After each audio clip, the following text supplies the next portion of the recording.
მოგესალმებით მეგობრებო, დღევანდელ ვიდეოში მინდა ვისაუბრო ატომურ ბომბებზე.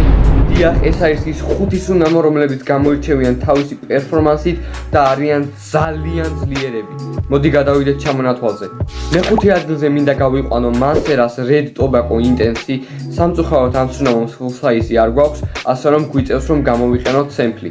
ეს არის ძალიან ლამაზი თამბაქოს ტკბილი არომატი, რომელიც მე პირადად ვფიქრობ, რომ კლასიკურ Red Tobacco-ს ბევრად ჯობია, რადგან არის ნაკლებად ქიმიური, უფრო ნატურალურია, უფრო ცოცხალია და იმ დამღლელი, იმ ქიმიური და იმ მომწამლავი ნახევარი საათის გავლა არ გვიწევს, რაც ჩვეულებრივ Red Tobacco-ზე გვიწევდა. რაც შეეხება მის პერფორმანსს, არის ძალიან მდგრადი, ძალიან ძლიერი არის და დამიჯერეთ ოთახში თუ შეხვალთ, დამიჯერეთ, რომ ამ სუნამოზე თქვენ ერთ წინადადებას მაინც გეტყვიან. ბევრ ადამიანს არ მოსწონს, ბევრ ადამიანს მოსწონს, მაგრამ ერთი რამ აშკარაა, ეს სუნამო არის მდგრადობის მეფე. მეხუთე ადგილზე მინდა გავიყვანო Jean Paul Gaultier Le Mans Elixir, რომელიც არის ძალიან კარგი ტკბილი თბილი სუნამო. მე პირადად ვფიქრობ, რომ ამ ხაზიდან საუკეთესო არის Le Mans-ის Le Parfum ვერსია, მაგრამ ესეც ძალიან კარგი არის. ეს ჩემი სუნამო არა, ანუ ჩემი ხასიათის სუნამო არ არის, მე პირადად დიდად ვერ ვუგებ, მაგრამ ის DNA, რომელსაც ეს სუნამო ატარებს და ის აზრი, რომელსაც ეს სუნამო ატარებს, არის ძალიან კარგი. ამას აქვს ვანილის, თამბაქოს, თაფლის, პიტნის ძალიან ლამაზი და თან ცოტაოდენი ფრეში სურნელი და მე პირადად ვფიქრობ, რომ Le Mans-ის ხაზიდან არის მეორე საუკეთესო სუნამო. რაც შეეხება მის მდგრადობას და შლეიფს, არის ძალიან მდგრადი, ძალიან შლეიფიანი და აქვს ძალიან ბევრი კომპლიმენტი. არის ახალგაზრდული სუნამო და მე პირადად ვფიქრობ, რომ ახალგაზრდებში ერთ-ერთი ძალიან კარგი და პოპულარული სუნამოა. მესამე ადგილზე მინდა გავიყვანო Histoire de Parfum-ის 1740, რომელიც არის ჩემი ერთ-ერთი უსაყვარლესი სუნამო. ეს არის ტყავით დომინანტი პაჩულის, ბერგამოტისა და ვანილის არომატი, რომელსაც ძალიან კარგი სითბოება და ძალიან კარგი სითბოების სურნელი აქვს.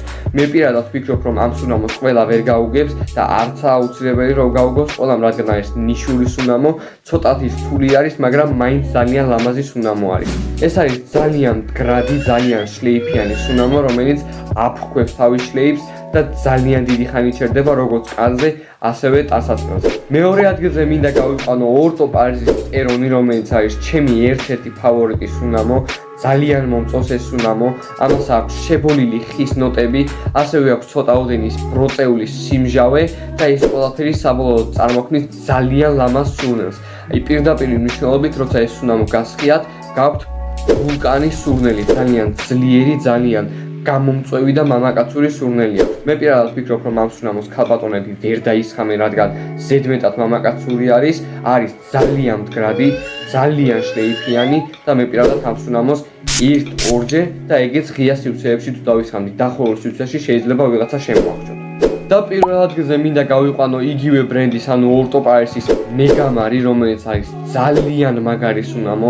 მე პირადად Orto Paris-დან ყველა სუნამოს მირჩევნია მეგამარი, ძალიან ლამაზი საზღვაო ნოტების გრილი არომატი, ძალიან ძლიერი, ძალიან მდგრადი, მაგრამ ამავე დროს გრილი ციტრუსოვანი სურნამო არის, რომელიც ოკეანის ფსკერს მოგაგონებს და ძალიან ძლიერ, ძალიან გამყოლ სურნელს ტოვებს და დამიჯერეთ ამ სუნამოს 1-2 შესხმა ყოფნის, რომ 3-4 დღე მინიმუმ გაძლოს თქვენს ტანსაცმელზე.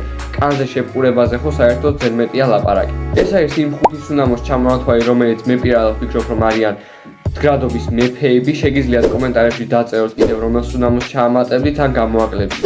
ჩემი თხოვნა იქნება, რომ დაალაიქოთ ვიდეო და გამოიწეროთ არხი, რათა არ გამოგჩეთ უფრო მეტი საინტერესო და მრავალფეროვანი კონტენტი. თქვენთან იყო ალექსანდრე, აბაჰე მომავალ შეხვედრამდე.